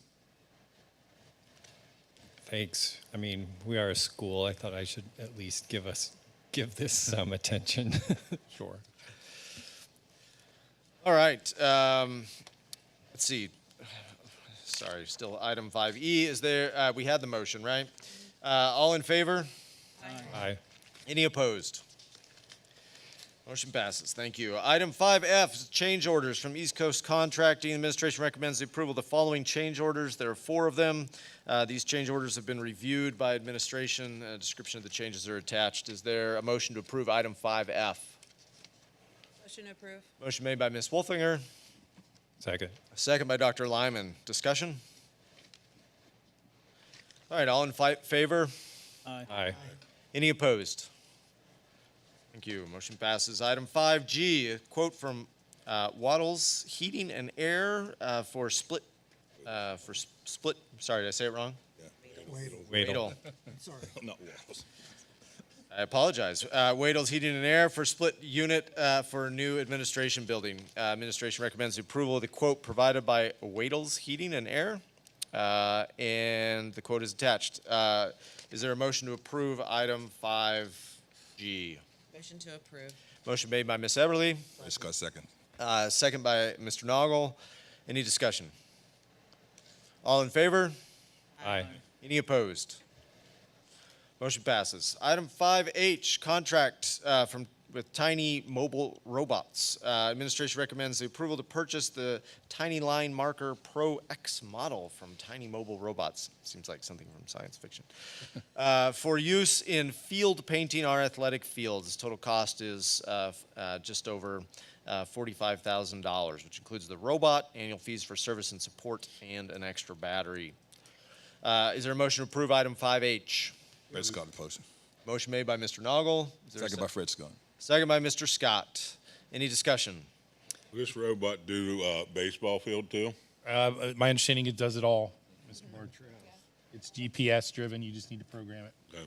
And this is a cost savings for us because we don't have to rent one from somebody else. Correct. We're already renting one, to do it once, to get it established, and then our crews are going in and just spending a lot of time, effort, and blood, sweat, and tears to maintain. This will be programmed and do it far faster. Remember, it's not just a robot, it's a tiny mobile robot. All in favor? Aye. Any opposed? Motion passes. Item 5I, proposal to leak check and repair pool at senior high school. Administration recommends the approval of the proposal with Remco Incorporated to leak check and repair if possible. Something to do with the swimming pool. The repair cost is just under $2,500. Will come out of the maintenance and operations budget. Is there a motion to approve item 5I? Motion to approve. Motion made by Ms. Wolfinger. Is there a second? Second, Fred Scott. Second by Mr. Scott. Any discussion? Yeah, what happens, it says a repair if possible. What happens if it's not possible? What's the cost gonna be then? I don't have that information, Mr. Bard, but we can get it for you. We're hoping that this is the solution. I'm just glad Mr. Bard had something to say about this because this is in his wheelhouse and I wanted to make sure it passed muster with him. All in favor? Any opposed? Motion passes. Item 5J, construction management contract for the upcoming middle school, high school project. So administration recommends board approval to appoint SiteLogic to perform construction management services for the middle school and high school renovations project. This agreement shall include, but not be limited to, pre-construction, bidding, construction, closeout phase services. The district solicitor has reviewed the agreement. Timelines and costs are outlined, and you can see them there. So, of course, SiteLogic has been our construction management provider for the middle school project, which is wrapping up, and this would be sort of continue, I guess, the work that they've already been doing for us on the upcoming middle school and high school projects. Is there a motion to approve item 5J? Motion to approve. Motion made by Ms. Wolfinger. Is there a second? Second. Second by Dr. Lyman. Any discussion? Yeah, how long is this is to the end of the next contract? So this is for, Into the job's done. yes, sir.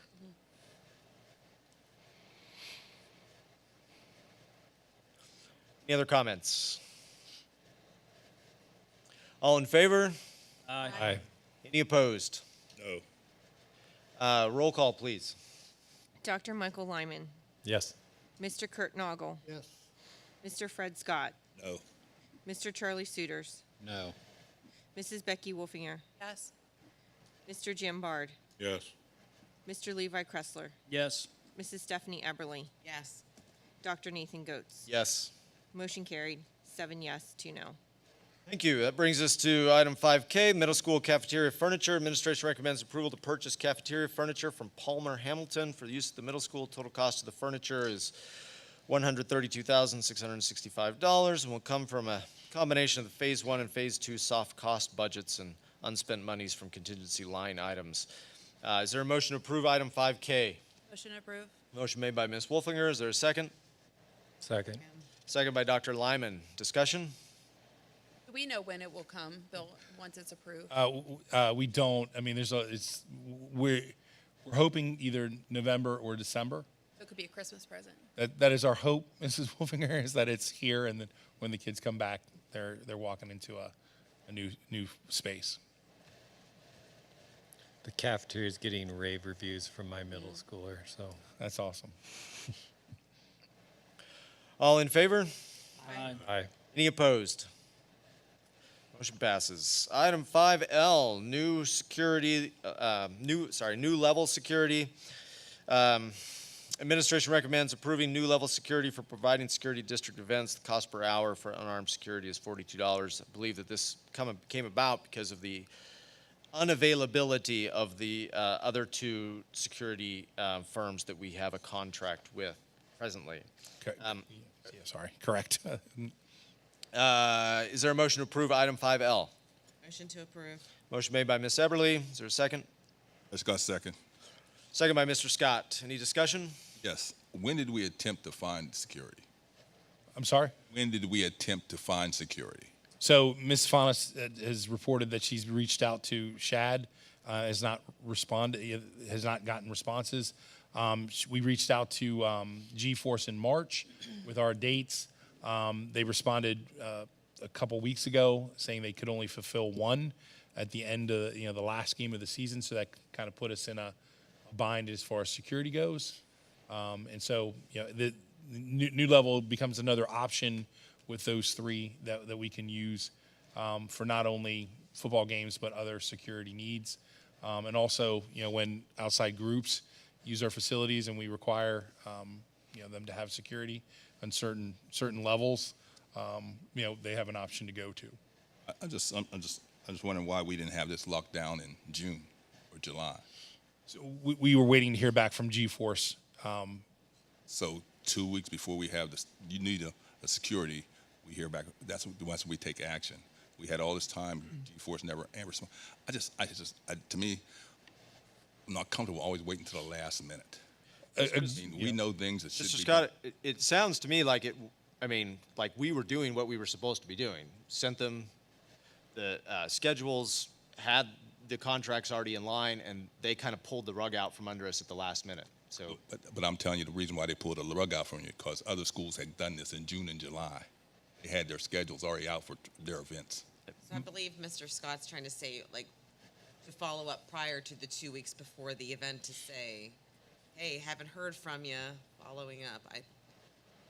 I don't know that didn't happen. I just know that we received word that they couldn't do it. I understand it, but I dealt with this situation before, and we dealt with it last year.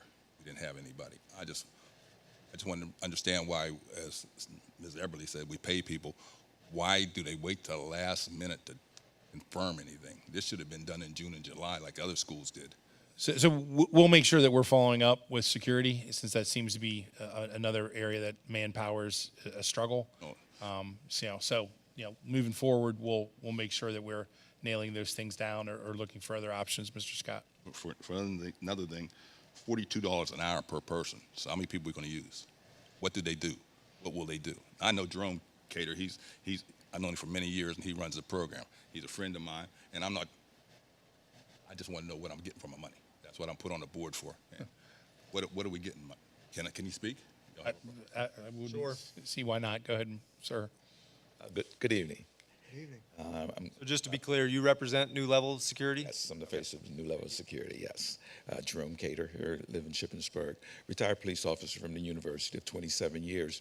Now, primarily my duties after I retired was Richard Avenue, where I still continue to be a buffer there for the township between the students as well as the state police. Currently, we do the PIAA state track meet at the university, along with other events at the university, and of course, Maverick Apartments, College Park, Bard, which is now Shippensburg Village. So I'm here. I was as surprised as Fred was when I was at the local police department last week and was inquired about Shippensburg needing security at such a short notice. And at that point, the interim chief, Tom, said that they even wanted it for Friday night, this past Friday. I said, where did that come from? And it just came from, of course, a school meeting with the principal here. My concern, again, is that staffing is huge for all security. Well, across, I've been listening, this doesn't, we have the same issues. The request was for 4 and for 6 games.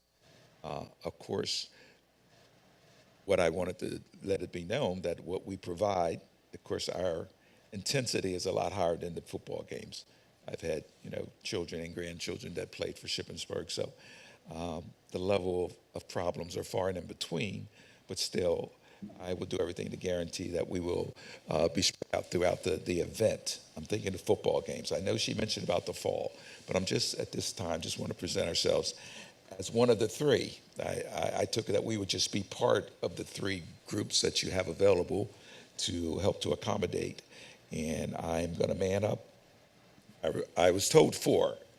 I was hoping someone could give me a description of exactly what they wanted, because the principal was not available to do that at that time. So we're coming with 4. I would do what I would normally do, spread them out throughout the venue, and do everything we could to keep the peace. And if anything erupts, we would deal with it. I requested that, if you have some students that I'm unaware of that got suspended that day or that week and is not supposed to be at that game, that there would be someone that I could go to, like I did for the prom. We also did your prom the last 2 years, that we can identify them and help, can I say, quietly remove them from the event. So I'm not that I'm totally unprepared, but I am surprised, just as Fred is, that it drops like that. I'll give you what you desire. We are unarmed, but we work very closely with the Shippensburg Police Department. So any incidents that come about, we will handle them on the spot. And then, of course, I'm assuming that in most of your events, you have someone there from the school administration we could, go directly with. I'm open for any questions specifically. Did we have any Shippensburg police at the football game? I believe so. Did we? They were there. They were there? Yep. All right. Thank you. Thank you. Any other questions? Just a comment. I just want to say thank you to Miss Luffy and Miss Fritz for Friday night for being our traffic security out there. All right, item 5L, all in favor? Aye. Aye. Any opposed? All right, motion carried. All right, that brings us to our discussion agenda. you might notice, have a very slim discussion agenda with only 3 items. Item 6A is the agreement with the Vista School. Item 6B is the land development plan that Mr. August referred to earlier, which has to do with new administration building. And then item 6C is the letter of agreement for student assistance program. Any of those 3, are there any comments or questions that any board member has on any of those items for discussion?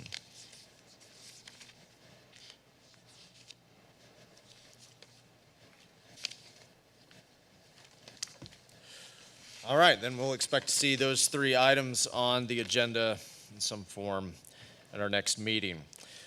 Okay, that brings us to citizen comments regarding non-agenda items. Again, nobody signed up. Is there anyone who wanted to address the board regarding any item that was not on the agenda? All right, that brings us to board comments. Mr. Souters. Nope. Dr. Lyman.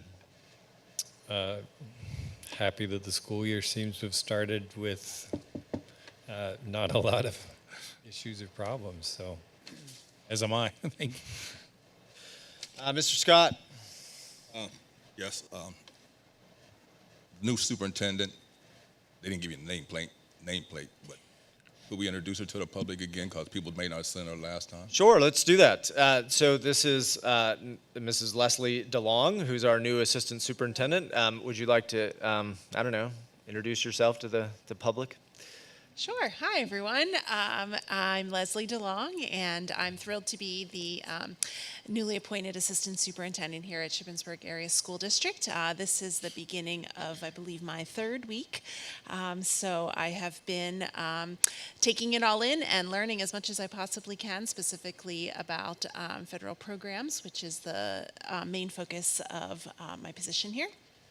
And so before I came here to Shippensburg, I worked for 22 years at Camp Hill School District. I was 10 years a middle school principal and 12 years teaching French and Spanish, and then another 4 years before that teaching French and Spanish in Lancaster County. So thank you. Thank you. The teacher left. Congratulations on there. Especially since she's a minority. I do appreciate that. I did take that. I don't know if that's the sole reason, but as a part of the minority, I appreciate that. She was the best candidate, sir. That's all I can ask. That's all I can. And the stadium, I like the presentation. I see you're on top of it, Superintendent. I appreciate it. And young lady, I can't remember your name, Melissa. I appreciate that. Thank you much. I hope we get to the finish line here pretty soon. Other than that, I'm done. Excellent. Ms. Bulfinger? So I do have something that I would like to discuss, but it's probably going to have to be an executive session because it's contractual. Okay. Thank you. Mr. Kressler? So let me start by saying I found out, if you don't know Ms. DeLong, you haven't met her yet, she is extremely welcoming. Today, my 2-year-old was at the admin building and took off running to her, so always a good sign. Other than that, it is LBJ week. Big thing around here. I should know the exact years, but our beloved Greyhounds have won that little brown jug and it's in the double digits, maybe 12, 13 years. So let's cross our fingers and hope for another win this week. And then I didn't get a chance in the committee of the whole to talk about this, but the Youth Truth Survey, I'm a fairly competitive person. So when I see those numbers, and I know you say, hey, keep it in perspective. But I look at that and I say, like, that is a challenge to everybody involved in the school district. And I think that, of course, starts with our top 2 administrators. I think that comes back on us as board members to see, like, for instance, a great thing, and the final vote on the middle school project was before I was on the board, but that's, like, something to be really excited about. And I think that only boosts, the morale of the student when they, as Dr. Lyman said, you walk into that cafeteria and see it. So I think as a board, like, there's things we can do. And as you mentioned in the administrative retreat, these things were all discussed. So I'm a competitive person. I can't wait for, like, the next year to, dig into the dirt and try to push forward, getting all parties to do that because, Again, they can, like, there's no risk can scare you. I just look at it as a challenge. So that's kind of how I'm wired. But other than that, that's it. I think a lot of our sports teams are really taking off with like their first games maybe this week. I think maybe some snuck in last week. I know football did. But good luck to everybody. And I'm also looking forward to the student reps coming back in our next meeting. I always love it when they're here. That's all. Thank you. Thank you. Mr. Bard. I'm good, thanks. Mr. Noggle. Nope, I'm good. Ms. Eberly. Nothing tonight.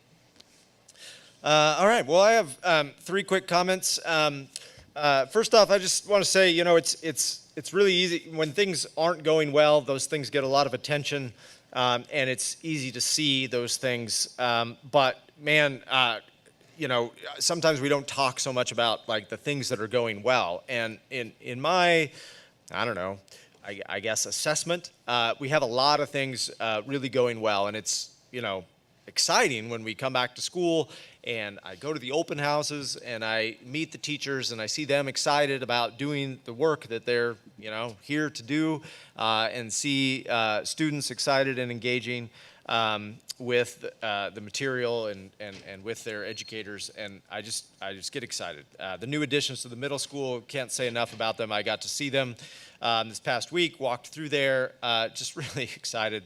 I'm just happy that I could play a small part in that, and grateful for the students having that sort of enhanced experience. Mr. Kressler, earlier you mentioned the underfunded school districts. They're just FYI, there are 499 school districts in Pennsylvania, and Shippensburg is amongst the 100 sort of least equitably funded of those districts. So we are in the bottom quintile. I don't know our exact ranking, but we are in that bottom quintile. And that level up funding is in part to help, even out the unequitable state formula for doling out funds for school districts. And then finally, Al Moyer, who was our interim superintendent for some time and has stuck around in kind of part-time capacity to help with a variety of things, helped oversee the renovation of our new administration building, did a lot of behind-the-scenes mentoring of principals and other administrators, and was a huge support for Mr. August as he arrived, both in helping to, fill him in on, what's going on in the district, but also as a sort of, kind of point and shoot problem solver. And he's, this is his last week with the district. He's been mostly not visible with us for the past several months, but that's fine. He's been doing great stuff, and just really grateful for the time that he spent with us. I guess it's been something like 14 months that he's spent with us this past iteration, and I think he'll be missed by all those that interacted with him, and I'm very grateful to sort of bring him out of retirement for a little pinch hitting for us. So I wanted to pass on that appreciation to Al Moyer on behalf of all of us, I think. All right, with that, Dr. Goetz, I want to say one thing. So I looked it up in the committee of the whole meeting. In 21-22, Shippensburg ranked 52 out of 100, and in 22-23, we ranked 51 out of 100.